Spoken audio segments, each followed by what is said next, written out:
पुढचं आहे फुटव्यांची छाटणी आणि संख्याचं नियंत्रण. आता आपण मगाशी सांगितलं की मेन फुटवा काढून टाकायचा आहे. मेन फुटवा काढल्यानंतर त्या ठिकाणी काय होणार आहे, विगरस स्प्राउट्स येणार आहेत, विगरस ब्रांचेस येणार आहेत, विगरस टिलर्स येणार आहेत. आता हे जे टिलर्स आहेत, हे टिलर्स किती मेंटेन करायचे? बऱ्याच वेळेस आपण पाहतो की एकदा आपण मेन शूट काढलं की त्या ठिकाणी 8, 10, 15 पर्यंत तुमचे फुटवे येऊ शकतात. इतके फुटवे आपल्याला गरजेचे नाहीत. आपल्याला चांगले फक्त 5 ते 6 रोप आपल्याला त्या ठिकाणी ठेवायचे, म्हणजे 5 ते 6च फुटवे आपल्याला राखून ठेवायचे आणि ह्याचेच ऊस आपल्याला तयार करायचे, जेणेकरून तुमचा प्रत्येक फुटव्यापासूनचा जो ऊस आहे साधारणतः हा 2 ते 2.25 किलो पोचला जाईल. आणि याचा फायदा काय होणार आहे लक्षात घ्या. मेन शूट काढल्यामुळे हे जे आपले 5 ते 6 फुटवे हे सगळे एकाच वयाचे असणार आहेत, एकाच साईजचे असणार आहेत, एकाच डायमेन्शनचे असणार आहेत. डॉक्टर निलेश मस्के द ॲग्रोनॉमिस्ट या चॅनलमध्ये आपलं सर्वांचं स्वागत आहे. या चॅनलसाठी तुम्ही नवीन असाल तर आजच सबस्क्राईब करा, जेणेकरून सबस्क्राईब केल्यानंतर माझे जे नवीन नवीन व्हिडिओ आहेत हे तुमच्यापर्यंत लवकरात लवकर पोहोचतील. धन्यवाद. बाबूरावजी फळके हे पश्चिम महाराष्ट्रातले शेतकरी आहेत आणि ह्या शेतकऱ्यानं सुरू ऊसापासून एकरी 100 टन इतका विक्रमी ऊसाचं उत्पादन घेतलेलं आहे. आता आपण आजच्या व्हिडिओमध्ये पाहणार आहोत की त्यांनी त्यांच्या शेतामध्ये काय काय फॉलो केलं. आजकाल आपण पाहतोय प्रिसिजन फार्मिंग आहे, AI टेक्नॉलॉजी ऊसामध्ये आलेलं आहे आणि खरोखरच मी त्यांच्या टेक्नॉलॉजीचा अभ्यास केलेला आहे. जी विद्यापीठानं ठरवून दिलेली टेक्नॉलॉजी आहे, ही टेक्नॉलॉजी तंतोतंत त्यांनी त्यांच्या शेतावर उभा राहिली होती आणि त्यांनी त्याच्यामधूनच त्यांच्या ऊसाचं उत्पादन जे आहे हे 100 टनापर्यंत त्यांनी नेऊ घेतलेलं आहे. आता तत्पूर्वी आपण बघूया की ऊसाचे प्रामुख्याने 3 प्रकार असतात. आपले शेतकरी मित्रांचं जे नियोजन थोडंसं बिघडतंय ते ऊसाच्या प्रकारानुसार बिघडतं. आता लक्षात घ्या, ऊसाचे 3 प्रकार असतात. ऊस हा 12 महिने असतो, 15 महिने असतो आणि 18 महिन्याचा असतो. आता याच्यामध्ये लक्षात घ्या की 12 महिन्याचा जो ऊस असतो, या ऊसाच्या लागवडीची करेक्ट वेळ जी आहे ही जानेवारी ते फेब्रुवारी महिन्यामध्ये हा ऊस आपण लागवड करायला पाहिजे. परंतु बरेचसे शेतकरी मित्र आपण पाहतोय की हे सुरू ऊसाची लागवड पार एप्रिल महिन्यापर्यंत करतात आणि इथूनच तुमचं ऊसाचं उत्पादन घटण्याची एक लगबग सुरू होऊन जाते. आता दुसरा जो ऊसाचा प्रकार आहे तो ऊसाचा प्रकार आहे 15 महिन्याचा ऊस, ज्याला आपण प्री सीझनल शुगर केन असं सुद्धा म्हणतो. आता हा 15 महिन्याचा जो ऊस असतो ह्याची लागवडीची परफेक्ट वेळ जर तुम्ही बघितली तर साधारणतः सप्टेंबर ते ऑक्टोबर महिन्यामध्ये याची लागवड करतात. आणि तिसरा जो ऊसाचे प्रकार आहे जो 18 महिन्याचा ऊस असतो, हा 18 महिन्याचा ऊस हा जून ते जुलै महिन्यामध्ये लागवड केली जाते आणि ह्या ऊसाचं ड्युरेशन हे 18 महिन्याचं असतं.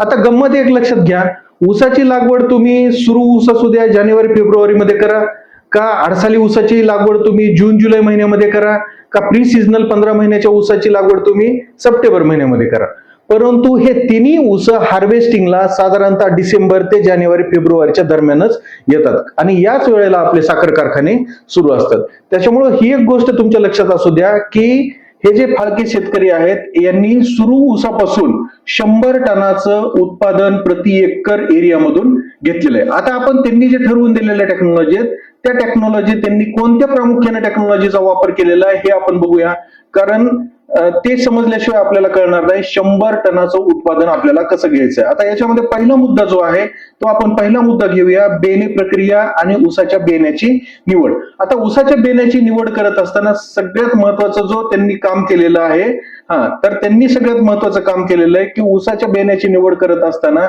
ऊसाची जी नर्सरी आहे ही रोगमुक्त पाहिजे, ती कीड मुक्त पाहिजे. आणि दुसरी महत्वाची बाब अशी आहे की ऊसाच्या बेण्याचं वय हे साधारणतः 10 ते 11 महिने असावं.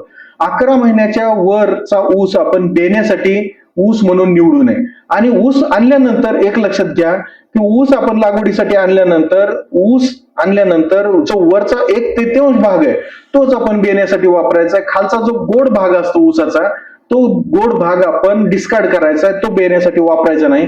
कारण तो जर तुम्ही बेण्यासाठी वापरत असाल तर ऊसाची उगवण क्षमता ही कमी होते, कारण त्याच्यामध्ये सुक्रोजचं प्रमाण असतं. ऊस उगवण्यासाठी आपल्या ऊसामध्ये ग्लुकोजचं प्रमाण जास्त प्रमाणामध्ये असणं गरजेचं आहे. ही पहिली बाब.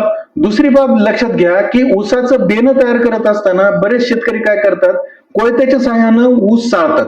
ऊस चाळत असताना कोयत्याच्या साह्यानं तुम्ही चाळू नका, कारण ऊसाची जी डोळे असतात हे ते पानाच्या खाली असतात. आता तुम्ही बघून घ्या की ऊसाची डोळे हे पानाच्या खाली असतात. ऊसाला पानं दोन्ही साईडनं असतात आणि दोन्ही साईडला त्याचं जे ऊसाचं लीफ जिथून आराईज झालेलं असतं, नोडल पोर्शन जो असतो जे ऊसाचं कांड असतं त्या कांड्यामध्ये त्याचा डोळा असतो. ज्यावेळेस कोयत्यानं आपण कापतो त्यावेळेस डोळा सुद्धा त्या ठिकाणी डिस्टर्ब होऊ शकतो. त्याच्यामुळे डोळे तयार करत असताना, ऊसाचे पाते काढत असताना ऊसाचे पानं हाताने काढायचे. अशा पद्धतीनं तुम्हाला ऊसाचं बेणं तयार करायचंय. आता याच्यामध्ये लक्षात घ्या की ऊसाचं बेणं तयार केलं, फाळके साहेब काय सांगतायत, ऊसाचं बेणं तयार केल्यानंतर ते 2 कांडी किंवा 3 कांडीचा ऊस वापरायचा नाही असं सांगतायत. त्यांनी जो ऊस वापरला होता तो सिंगल डोळा पद्धतीचा ऊस त्यांनी वापरायला सांगितलेला आहे. मग तुम्ही सिंगल डोळा कापून घ्या, तो डोळा तुम्ही पिशवीमध्ये लागवड करा. जर तुमचं शेत रेडी असेल तर तुम्ही डायरेक्टली त्या रोपाची लागवड 1 महिन्यानंतर तुमच्या शेतामध्ये करू शकता. अशा पद्धतीनं त्यांनी शिफारस ही केलेली आहे, त्यांनी त्यांच्या शेतामध्ये फॉलो केलेलं आहे. दुसरी महत्वाची टेक्नॉलॉजी त्यांनी सांगितली आहे की जीवाणू आणि बुरशीजन्य बीज प्रक्रिया, त्यांना आपण त्याच्यामध्ये जे रोग आहेत त्याला नष्ट करण्यासाठी आपण एक सी ट्रीटमेंट आपल्याला करणं गरजेचं आहे. आणि ही तुम्ही करायची 22 किंवा कॉपर ऑक्सिक्लोराइडची. 22 जर सी ट्रीटमेंट करत असाल तर 200 लिटरचा ड्रम घ्यायचा आहे. त्या 200 लिटर ड्रम मध्ये 200 लिटर पाणी घेऊन त्याच्यात 200 ग्राम 22 टाकायचंय आणि ह्या 22 द्रावणामध्ये तुमचं ऊसाचं बेणं जे आहे ते साधारणतः 7 ते 10 मिनिटासाठी भिजवून ठेवायचंय. भिजवलेलं बेणं काढायचंय आणि मग त्याची तुम्ही पिशवीमध्ये लागवड करायची. तर अशा पद्धतीनं तुम्ही बीज प्रक्रिया ही तुमच्या ऊसाला करू शकता. आता पुढचं जे महत्वाचं त्यांनी सांगितलेलं गुरु किल्ली ती आहे जमीन आणि लागवड पद्धत. आता जमीन निवडत असताना जमीन लक्षात घ्या, ऊसासाठी जमीन ही भारीची जमीनच असायला पाहिजे. कारण ऊस हे खादाड पीक आहे. मध्यम ते हलक्या जमीन जर तुम्ही निवडली तर मध्यम ते हलक्या जमिनीमध्ये काय होतं, तुम्हाला सारखं वारंवार पाणी द्यावं लागतं. अशा जमिनी पाण्यासाठी लवकर येतात. त्याच्यामुळे अशा जमिनी तुम्ही सहसा निवडण्याचा टाळा. जमीन निवडत असताना काळी कसदार जमीनच आपण ऊसाच्या लागवडीसाठी निवडली पाहिजे. याच्यानंतर सर्वात महत्वाचं जे आहे ते ऊसाचं लागवड करत असताना आपल्याला सरी वरंब तयार करायचा आहे. आता सरी वरंब तयार करत असताना लक्षात घ्या, जी सरी पाडायची असते ही 5 फुटावर सरी पाडली पाहिजे असं फाळके साहेबांनी सांगितलेलं आहे त्यांच्या टेक्नॉलॉजीमध्ये.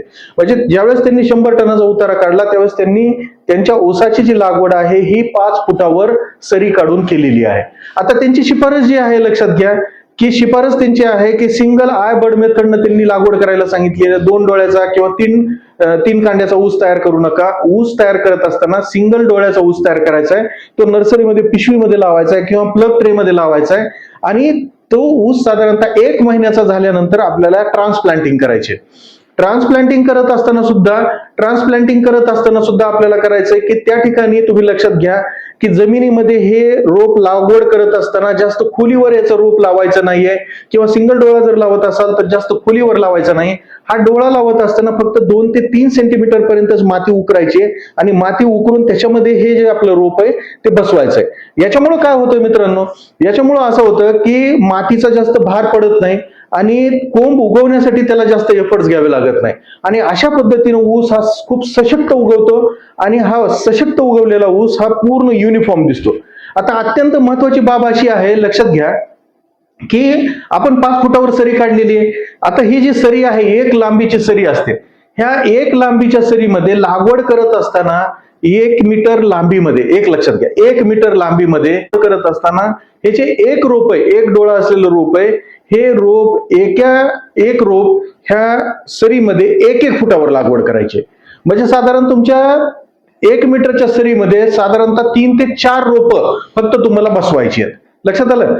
तुमच्या 1 मीटरच्या लांबीमध्ये तुम्हाला फक्त 3 ते 4च रोप बसवायची आहेत. कारण काय होणार आहे, पुढे चलून प्रत्येक रोपांपासून जे फुटवे होणार आहेत ह्या प्रत्येक रोपापासून साधारणतः आपल्याला 5 ते 6 फुटवे राखायचे आहेत. म्हणजेच आपल्याला 1 मीटर मध्ये 5.5 महिन्याचा ऊस आपला झाला. 5.5-6 महिन्याचा ऊस झाल्यानंतर आपल्याला 20 ते 22च ऊस 1 मीटर लांबीमध्ये घ्यायचे. हे गणित तुमच्या पक्क लक्षात ठेवा. आता जसं मग सांगितलं तुम्हाला की 1 मीटर मध्ये 10 ऊस. आता सगळ्यात पुढची जी त्यांनी टेक्नॉलॉजी सांगितलेली आहे ती आहे मदर शूट काढण्याची टेक्नॉलॉजी.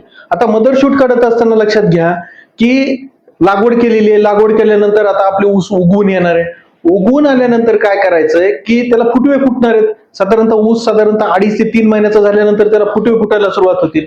जो तुमचा मुख्य कोंब निघला होता, जो सुरुवातीचा कोंब त्याच्या रोपामधून बाहेर निघला होता आणि त्या कोंबाच्या बाजूला तुम्हाला फुटवे फुटलेले आहेत, तर हा कोंब काढायचं त्यांनी सांगितलेलं आहे. साधारणतः ऊस आपला 7 ते 8 पानावर गेल्यानंतर हा जो मुख्य कोंब, झाड उगवल्यानंतर जो मुख्य कोंब आला होता हा कोंब खुडून घ्यायचा आहे. आता हा कोंब खुडल्यानंतर काय होतं की याचा फायदा असा होतो की आजूबाजूला जी आलेली फुटवे असतात ही एकाच वयाची असतात, समान वयाची असतात. जर आपण हा फुटवा काढला नाही तर काय होतं की हा फुटवाच एकटा उंच व्हायला लागतो आणि आजूबाजूचे जे फुटवे आहेत त्यांना मोठ्या प्रमाणामध्ये अन्नद्रव्य भेटत नाही. त्याच्यामुळे हा जो मुख्य कोंब जर तुम्ही काढून टाकला, साधारणतः हा कधी काढायचा लक्षात घ्या की ऊसाला साधारणतः 6 ते 8 पानं आल्यानंतर हा मुख्य कोंब तुम्हाला काढून घ्यायचा आहे. आणि याच्यामुळे काय होतात की आजूबाजूचे फुटवे जे असतात हे अत्यंत जोमानं निघतात आणि ऊस तुमचा अत्यंत चांगला आणि पद्धतशीर तुम्हाला त्या ठिकाणी तुमचा अपेक्षेप्रमाणे दिसायला लागतो.